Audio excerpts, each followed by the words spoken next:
Mimi ni Mfaume Pastori na leo nimeamua kumtafuta mtu wetu wa nguvu kabisa, si mwingine bali ni Mwechi Mupya kutoka mkoani Njombe nchini Tanzania. Na utakuwa pengine umekwisha kusikia jina la Mwechi Mupya.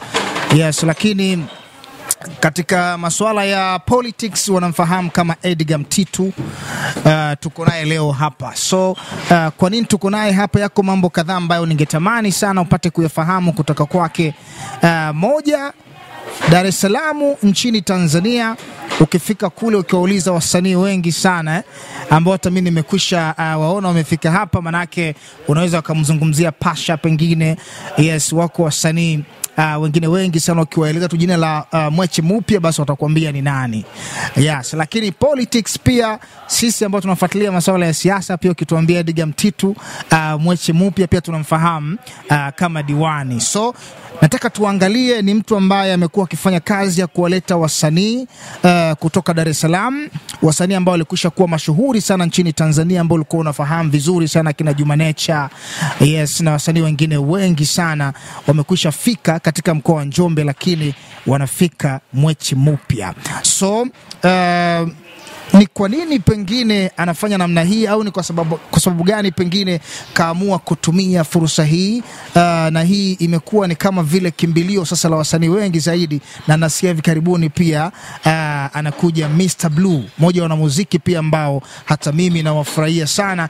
Hii kanifanya sasa na mimi nipate shauku ya kuja kuzungumza na Mwechi Mupya. Brother, mambo vipi? Poa sana. Mambo yanakwendaje? Eleze kwanza, Mwechi Mupya ni nani? Mwechi Mupya ni babu yangu. Nilirisi jina kutoka kwa babu yangu, alikuwa Mwechi Mupya. Alikuwa katibu wa chifu zamani. Okay. Kwa hiyo Mwechi Mupya ni babu yangu, na mimi nikaona kwa sababu alikuwa ni mtu, kwanza alikuwa kiongozi, lakini alikuwa ni mtu mwenye upendo sana na watu, na mimi nikaona acha nijaribu kumwenzi. Na mwenzi vipi? Nikamwenzi kwa staili hii, kwa sababu naye alikuwa ni mpambanaji sana. Mimi naamini katika burudani. Na sio bongo flavor tu. Mimi naamini katika burudani kwa sababu ndo ulevi wangu. Na mimi sijui kuimba muziki. Lakini ninapoona mtu anaimba, anafanya kitu kizuri, kwangu na enjoy sana. Kwa hiyo haijalishi nakijua, lakini huwa na enjoy sana mtu anafanya kizuri. Nafurahi sana. Nafurahi sana. Kwa hiyo natamani kusupport. Lakini njia ya kusupport, sina uwezo wa kutoa pesa yangu mfukoni na kumpa tu. Lazima afanye kitu fulani, alafu basi maisha anakuwa na uchungu na kila kitu. Mimi bwana mwanamuziki ambaye kwanza sina mapenzi na mwanamuziki yeyote. Ndio. Ila nawapenda wote. Yaani sina role model kwamba fulani ndo nampenda sana. Lakini napenda wote kwa sababu wote wanaimba nyimbo za kuelimisha jamii. Wanaimba nyimbo za kuelimisha jamii na watu wanaburudika. Ndio maana unakuta sisi tunajaribu kuleta ladha tofauti hapa ili angalau kila mmoja afurahie kile ambacho anakiamini. Tunashuhudia wasanii wengi wanakuja katika mkoa wa Njombe, si ndio? Na wanatangazwa kufika Mwechi Mupya. Ulipata wapi idea ya kusema unawaleta wasanii katika mkoa wa Njombe, kwa sababu burudani kidogo inaonekana kuwa ngumu sana katika mkoa wa Njombe? Unajua shida ya sisi Njombe, kwanza tuko nyuma sana kwa issue za entertainment. Tuko nyuma sana. Na ndio maana hata unakuta sisi tunafanya vile kama tunapigwa mawe sana. Na wasiopenda maendeleo. Unapigwa mawe sana, lakini kwa sababu sio wenyewe wapambanaji, tunataka kujitoa kuwa ngumu. Sisi tunaleta wasanii hapa, sometimes nakuta hatuchukui chochote kutoka kwa msanii. Na msanii unakuta anakuja hapa tunamlipa pesa, lakini sisi hatuchukui kiingilio kwa msanii. Ni kwa sababu cha kwanza, mimi nishakutana na wasanii wa Njombe. Na mimi niko nao kama familia sana, kwa sababu naamini na wenyewe wanazidi kupambana. Na mara kadhaa wamekuwa wakija hapa, kukiwa na msanii mkubwa, kesho kuta anakuja Mr Blue. Tumewaambia wale wasanii ambao wana uwezo wa kuja kuperform, angalau kutangaza majina yao, kufanya hata collab kidogo na Mr Blue, waje. Kwa lengo langu mimi huwa linakuwa ni kuwatengenezea mazingira mazuri wasanii wa wapi wa Njombe, ili na sisi wakue. Anapokuja msanii mkubwa, mimi natamani wasanii wa Njombe wawe mbele. Mwechi anakuja nani? Anakuja fulani. Bwana, naomba nikutanishe naye, nifanye kitu fulani na mimi kesho niweze. Kwa tunafanya naye mazungumzo, wanafanya kitu wenye kufanya wanafanya, wale wenye kiburi wanaacha, kwa sababu sio kila mmoja anaweza kubaliana na wazo lako. Kwa lengo langu la kwanza ni target kuhakikisha wasanii wa Njombe wanaamka. Wanaamka kwamba wanaitumia ile fursa ya wale wasanii wanaokuja, basi pengine kuhakikisha wafanya nini? Wanakutana na wale wasanii wakubwa wanatoka hapa Dar es Salaam. Na umeona tulivyoanza, tulianza na wasanii wadogo sana kutoka Dar es Salaam. Tumeenda tunakuwa, tunapanda, leo tumefika kwenye level ya kina Mr Blue. Lakini lengo letu ni kubwa zaidi. Na mambo haya huwezi tu kuamka asubuhi na kuyafanya. Maana kuna watu walikaa wakafikiri kwamba kichwani kwangu kuna nini na wao wana nini kichwani kwao, tunaweza kuongeza kitu pamoja, tukafanya kitu gani. Kuna mwamba anaitwa Taisi, nilitoka naye hapa nikaenda Dar es Salaam, nikamwambia nataka tuone wenzetu wanafanya vitu gani. Sawa, kwa tukazunguka, tumia muda karibu wiki, tukazunguka tukaona wenzetu wanafanya, tukakopi vya wenzetu kwa sababu ishafanikiwa, tukavileta hapa. Ndio maana unakuta mimi kila ninachokifanya hapa, ukienda kwenye baadhi za wenzangu kwa wamefanya, yani ukifanya leo wiki, ukienda kwa wenzangu wanafanya tena. Sio jambo baya, kwa sababu mimi nimejifunza na mtu anakuja kujifunza. Kwa hiyo nilipata wazo, nikaamua kulifanya, lakini bwana Taisi alijaribu sana kunihimiza kwamba fanya, na kuna wakati nitamani nikate tamaa hivi. Akasema bro, hamna, utafeli. Hebu pambana. Kwa mimi kwangu Taisi bwana ni mwalimu kwenye hili jambo. Amejitahidi sana kwa kiasi chake, ni mdogo wangu lakini alikuwa na kitu fulani kichwani. Hiyo. Kwa hiyo sasa hivi pengine unaona utofauti gani? Utofauti upo kwa sababu unapomleta msanii haimaanishi wewe utengeneze faida kwa msanii. Ndio maana unamlipa msanii kwa mfano milioni 1. Mimi ni sawa na ninapopeleka tangazo redioni au napeleka tangazo gazetini. Sawa? Kwamba bwana Njombe kuna baa inaitwa Mwechimpia. Sinalipa tangazo. Si ndio? Lakini mimi situmii tangazo wapi? Labda huko kwenye ma TV. Kumleta msanii tu, maana yake watu wa mikoa ya jirani sio wanafanya nini? Sio wanakuja. Ile ni tangazo tosha kwangu. Kwa mimi kumleta msanii kwangu ni sehemu ya tangazo. Sasa ndio maana unakuta msanii mkubwa anakuja hapa, lakini hatuchaji chochote. Tumeweka tu Mr. Blue akija labda tuchaji 5,000, lakini bado tunafikiria. Ila kumleta msanii Njombe haimaanishi watu ni lazima mimi nilete weka kiingilio na fulani alete weka kiingilio, fulani alete kiingilio. Hapana. Unafanya kitu cha tofauti. Ndio maana tu wanauliza unapata faida gani unapomleta msanii hapo, umelipa milioni 1.5 ngapi? Unapata faida gani? Mimi faida yangu naipata kwa sababu kila siku hapa unakutana na wateja wapya. Mimi malengo yangu ni kutengeneza, biashara yangu ni kutengeneza wateja wapya. Kwa lengo langu mimi ni kujitahidi angalau kuleta wateja wapya. Wanatoka wapi? Wakisikia kwa mfano kesho kutwa Mr. Blue anakuja. Kuna mtu yuko Mbeya anamtaka Mr. Blue. Atasafiri kutoka Mbeya, anapenda burudani, atakuja hapa. Anafika hapa anaona Mr. Blue anaingia bure. Lakini kitendo cha kuingia hapa atakunywa bia, atahudumiwa vizuri, atakula chakula. Maana yake kwangu mimi nimetengeneza tangazo. Wasanii wao wanasema nini? Hata wakifika hapa wanapoondoka pia. Na kina Bob Junior, wamekuja na wanamuziki wengine wengi kina 20%. Huwa wanasema nini wanapokuja na kuondoka? Yaani cha kwanza huwa wananishangaa. Wao wananishangaa. Mbona umetumia gharama kubwa sana kutuleta, alafu tunaona hapa watu wanaingia free. Wewe ni mtu wa namna gani? Wewe huna tamaa. Ambia issue sio tamaa ilivyo. Kwa hiyo wanachukua kama somo. Na kimsingi ukimpigia msanii yeyote saa hizi mwambie bwana nakuhitaji njoo Mwechimpia, hakuulizi mara mbili.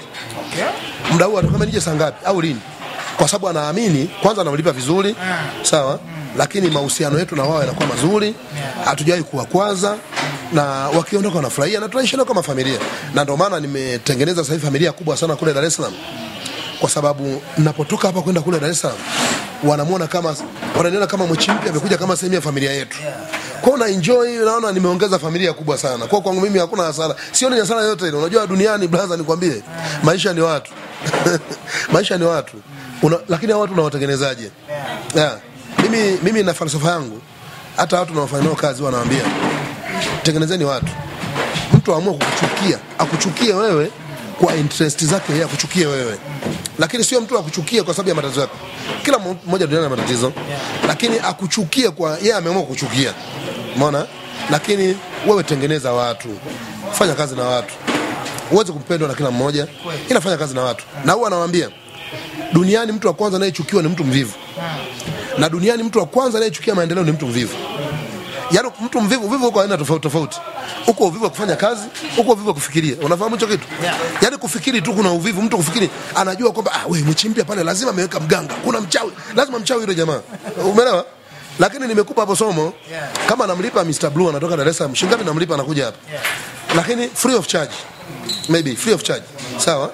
Alafu unataka kuniambie mimi nina mganga, nimemwambia kwa bwana ni ule ufinyu wa kufikiri.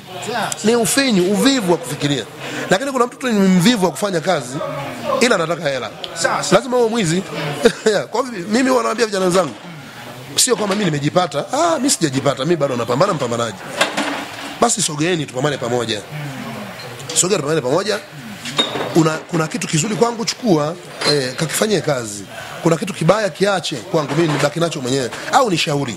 Sawa. Yeah. Matarajio yako katika burudani ni yapi? Kwanza katika burudani natamani kutengeneza wanamuziki wa Njombe. Kuna wakati nilitamani kufanya hicho kitu, ila kuna vijana walinikatisha tamaa. Nishatumia pesa kidogo kuandaa vijana wa Njombe, kuhakikisha kwamba tunakuwa na wanamuziki wazuri Njombe, wala wanaochipukia, lakini kuna mahali walinikatisha tamaa, ila nilishawasamea. Walifanya nini? Uaminifu ulikuwa mdogo. Kuna kijana nilikuwa naye kidogo, nikataka nijaribu kufuata studio hivi na nini afanye kazi, lakini kuna mahali aliteleza kidogo. Naamini katika umri mdogo mchanga wa kupambana basi kulikuwa na changamoto, lakini sijakata tamaa kwa sababu sio wote wabaya. Wako vijana wanapambana vizuri tu. Mbona wale vijana kina Macford wanapambana, kina Masai wale wanapambana sana. Wako kina Bitukea wanapambana sana. Na wengine wengi wanapambana vizuri sana. Hata hapa wanakuja wanaperform vizuri sana. Mimi nawapenda sana. Lakini mimi plani yangu ni kutengeneza, kwanza kuwaleta wasanii wakubwa Njombe, lakini kuwatengeneza vijana wa Njombe wawe kama wale. Hiyo ndio plani yangu. Bila hivyo nitakuwa bado moyo wangu sijatendea haki. Yeah. Kuna ya kumleta pengine hata siku moja hata Harmonize ama pengine hata Diamond au pengine hata Zuchu. Unajua duniani hakuna kinachoshindikana. Wale ni binadamu. Na mimi ni binadamu na wengine ni binadamu. Hakuna kinachoshindikana. Isipokuwa kila mipango tu.